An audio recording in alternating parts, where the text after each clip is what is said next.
Régulièrement, ce maître savonnier syrien vient surveiller ses préparations qui mijotent pendant près de 3 jours dans ces grosses cuves en inox.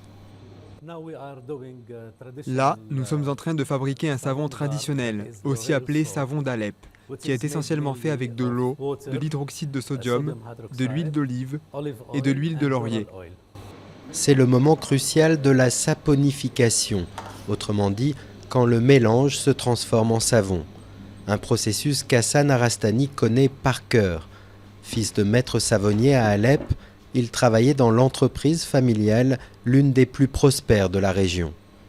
Mais avec la guerre, il décide de fuir au Liban, puis en France. La situation dans notre pays était vraiment très mauvaise. On ne pouvait pas se rendre à l'usine à cause des bombardements ou du kidnapping.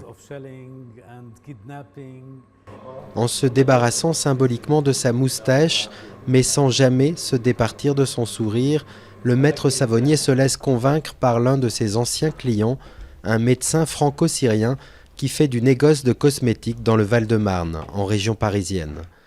Ensemble, ils ouvrent une petite fabrique qui produit aujourd'hui du savon d'Alep made in France, sans perdre son appellation d'origine.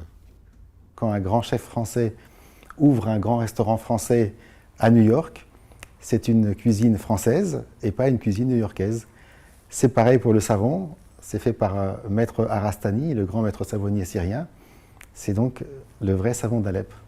Perpétuer la tradition, c'est la principale motivation de cette petite entreprise d'une quinzaine de salariés. Son patron, comme le maître savonnier, se refusent à commenter la guerre qui ensanglante leur pays. C'est un conflit qui est tellement complexe, qui est tellement enchevêtré. Je pense que peu de personnes sont capables de savoir ce qui se passe vraiment en réalité. Symbole malgré eux d'une Alep en ruine, les premiers savons made in France finissent tout juste leur long mois de séchage. Autour de 9000 unités par semaine vont désormais sortir de cette savonnerie ressuscitée.